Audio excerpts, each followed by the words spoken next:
Good morning students. Commercial law ਦੇ ਅੱਜ ਦੇ ਇਸ ਲੈਕਚਰ ਦੇ ਵਿੱਚ ਅਸੀਂ ਡਿਸਕਸ ਕਰਾਂਗੇ communication of offer, acceptance and revocation. Students, ਕੋਈ ਵੀ ਕੌਂਟਰੈਕਟ ਜਿਹੜਾ ਹੈ ਉਹ ਉਦੋਂ ਹੀ ਕ੍ਰੀਏਟ ਹੁੰਦਾ ਆ ਜਦੋਂ ਆਫਰ ਦੀ ਨੂੰ ਅਸੀਂ ਕਮਿਊਨੀਕੇਟ ਕਰਦੇ ਹਾਂ ਐਕਸੈਪਟਰ ਨੂੰ, और एक्सैप्टर अपनी एक्सैप्टेंस कम्यूनीकेट करता है ऑफरर नू।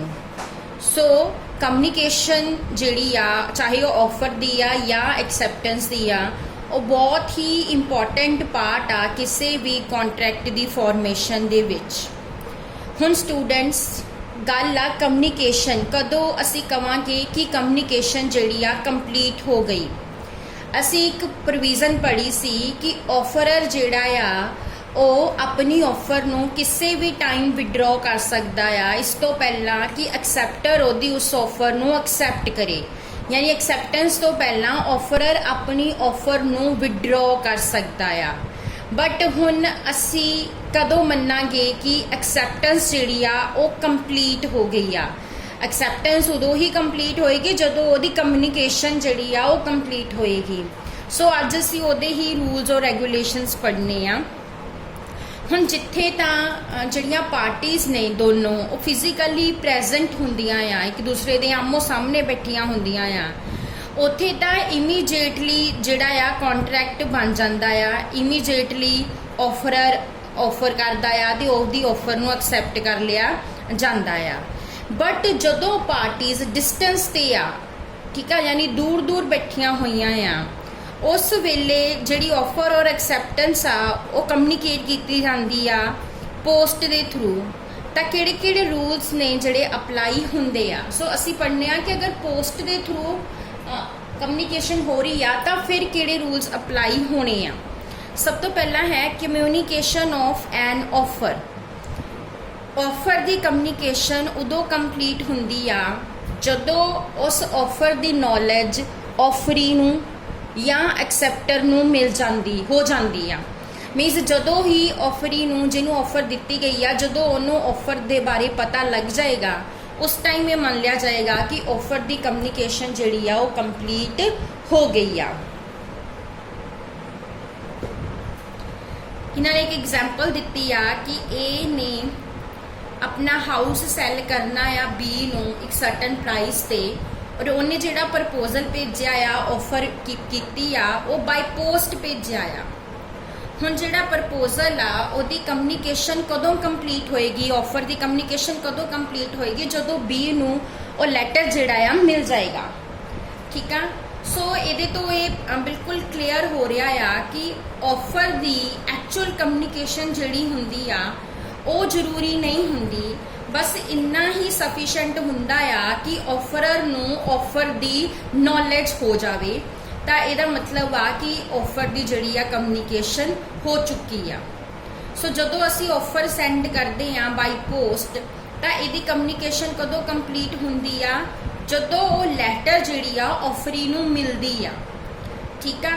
सो ऑफर जिहड़ी आ वो कंप्लीट हो रही आ उस जगह तो नहीं जिथों उहनूं भेजिया गया, बल्कि उस जगह ते जिथे वो रिसीव हुई आ। ठीक है। हुण जिद्दां फॉर एग्जाम्पल मान लो तुसी किसी नूं ऑफर सेंड कर रहे हो और वो लैटर तुसी अज यानी कि 15 सितंबर नूं पोस्ट कीती आ, बट वो लैटर जिहड़ी हैगी आ जिहनूं तुसी ऑफर भेजी आ वो दिल्ली दे विच उहनूं वो लैटर मिलदी आ 18 सितंबर नूं। सो ऑफर की कम्यूनीकेशन कदों कंप्लीट होएगी 18 सितंबर नूं कंप्लीट होएगी जदों उन्होंने उस लैटर जिहड़ी वो लैटर ऑफर वाली मिलेगी, ना कि 15 सितंबर नूं होएगी जदों तुसी वो लैटर पोस्ट कीती आ।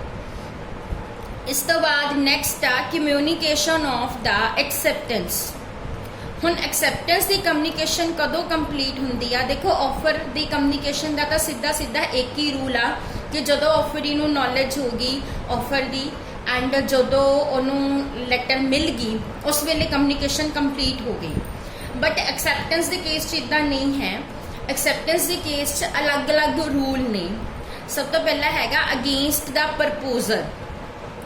ठीक है। अगेंस्ट द प्रपोजर कम्यूनीकेशन एक्सैप्टेंस की कदों कंप्लीट हुंदी आ ਜਦੋਂ ਉਹਨੇ ਜਿਹੜੀ ਆ ਲੈਟਰ ਪੋਸਟ ਕਰ ਦਿੱਤੀ, ਸੋ ਯਾਨੀ ਕਿ ਹੁਣ ਐਕਸੈਪਟਰ ਦੀ ਪਾਵਰ ਚੋਂ ਨਿਕਲ ਗਿਆ ਕਿ ਉਹ ਆਪਣੀ ਐਕਸੈਪਟੈਂਸ ਨੂੰ ਵਿਡਰੋ ਕਰ ਸਕਦਾ ਆ, ਤਾਂ ਉਹਦੇ ਵੱਲੋਂ ਜਿਹੜੀ ਹੈਗੀ ਆ ਐਕਸੈਪਟੈਂਸ ਦੀ ਕਮਿਊਨੀਕੇਸ਼ਨ ਕੰਪਲੀਟ ਹੋ ਚੁੱਕੀ ਆ।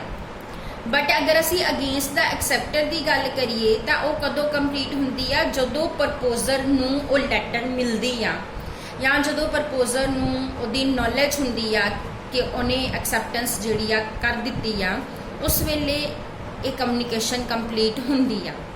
ਹੁਣ ਇਸ ਚੀਜ਼ ਨੂੰ ਇਸ ਤਰੀਕੇ ਦੇ ਨਾਲ ਸਮਝੋ ਕਿ ਦੇਖੋ, ਕਿਉਂਕਿ ਜਦੋਂ ਐਕਸੈਪਟੈਂਸ ਕੰਪਲੀਟ ਹੋਣੀ ਆ ਉਹਦੇ ਤੋਂ ਪਹਿਲਾਂ ਆਫਰਰ ਜਿਹੜਾ ਹੁੰਦਾ ਆ ਉਹ ਆਫਰ ਨੂੰ ਵਿਡਰੋ ਕਰ ਸਕਦਾ ਆ।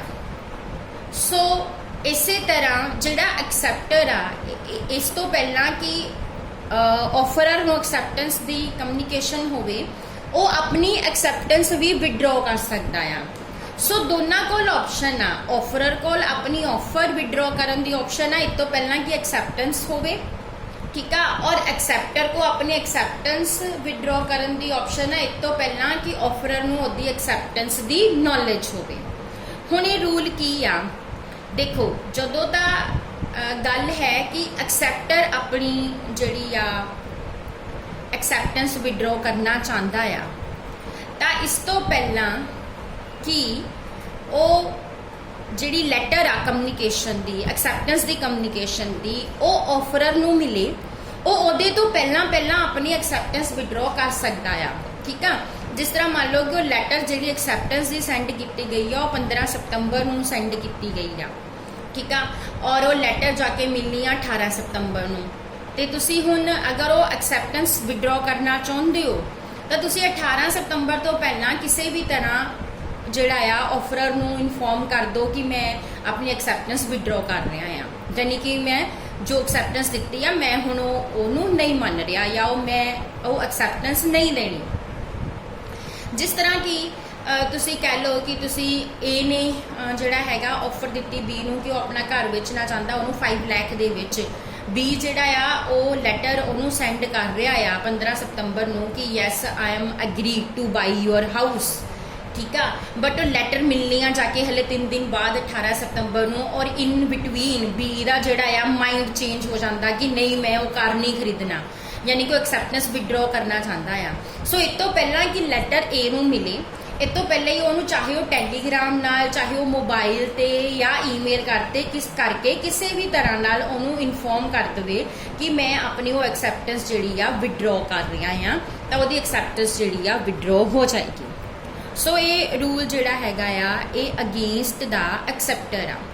ਹੁਣ ਗੱਲ ਆ ਪ੍ਰਪੋਜ਼ਰ ਦੀ। ਹੁਣ ਜੇ ਮੰਨ ਲਓ ਪ੍ਰਪੋਜ਼ਰ ਹੀ ਆਪਣੀ ਆਫਰ ਵਿਡਰੋ ਕਰਨਾ ਚਾਹੁੰਦਾ ਹੋਵੇ, ਪਰ ਉਹ ਆਫਰ ਕਦੋਂ ਵਿਡਰੋ ਕਰ ਸਕਦਾ, ਇਸ ਤੋਂ ਪਹਿਲਾਂ ਕਿ ਐਕਸੈਪਟੈਂਸ ਹੋਵੇ। ਓਕੇ, ਹੁਣ ਇੱਥੇ ਕੀ ਆ ਕਿ ਉਹਨੇ ਲੈਟਰ ਕਦੋਂ ਪੋਸਟ ਕੀਤੀ, 15 ਸਤੰਬਰ ਨੂੰ, ਠੀਕ ਆ। ਸੋ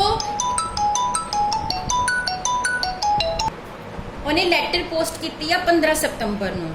ਸੋ ਉਹ 15 ਸਤੰਬਰ ਤੋਂ ਪਹਿਲਾਂ ਹੀ, ਮਤਲਬ ਜਦੋਂ ਉਹਨੇ ਲੈਟਰ ਪੋਸਟ ਕਰਤੀ ਉਹਦੇ ਤੋਂ ਪਹਿਲਾਂ ਹੀ ਆਪਣੀ ਆਫਰ ਵਿਡਰੋ ਕਰ ਸਕਦਾ ਆ, ਉਹਦੇ ਤੋਂ ਬਾਅਦ ਉਹ ਆਪਣੀ ਆਫਰ ਵਿਡਰੋ ਨਹੀਂ ਕਰ ਸਕਦਾ, ਠੀਕ ਆ। ਸੋ ਪ੍ਰਪੋਜ਼ਰ ਦੇ ਅਗੇਂਸਟ ਦੇ ਕੀ ਰੂਲ ਆ ਕਿ ਅਗਰ ਪ੍ਰਪੋਜ਼ਰ ਮਤਲਬ ਕਹਿੰਦਾ ਆ ਕਿ ਮੈਂ ਆਪਣੀ ਆਫਰ ਵਿਡਰੋ ਕਰਨੀ ਆ, ਔਰ ਐਕਸੈਪਟਰ ਕਹਿੰਦਾ ਆ ਕਿ ਮੈਂ ਤਾਂ ਲੈਟਰ ਸੈਂਡ ਕਰ ਚੁੱਕਾ ਆ, ਇਸ ਲਈ ਹੁਣ ਤੂੰ ਆਪਣੀ ਆਫਰ ਵਿਡਰੋ ਨਹੀਂ ਕਰ ਸਕਦਾ, ਕਿਉਂਕਿ ਉਹਦੇ ਵੱਲੋਂ ਕਮਿਊਨੀਕੇਸ਼ਨ ਉਦੋਂ ਕੰਪਲੀਟ ਹੋ ਗਈ ਜਦੋਂ ਉਹਨੇ ਲੈਟਰ ਸੈਂਡ ਕਰ ਦਿੱਤੀ, ਠੀਕ ਆ।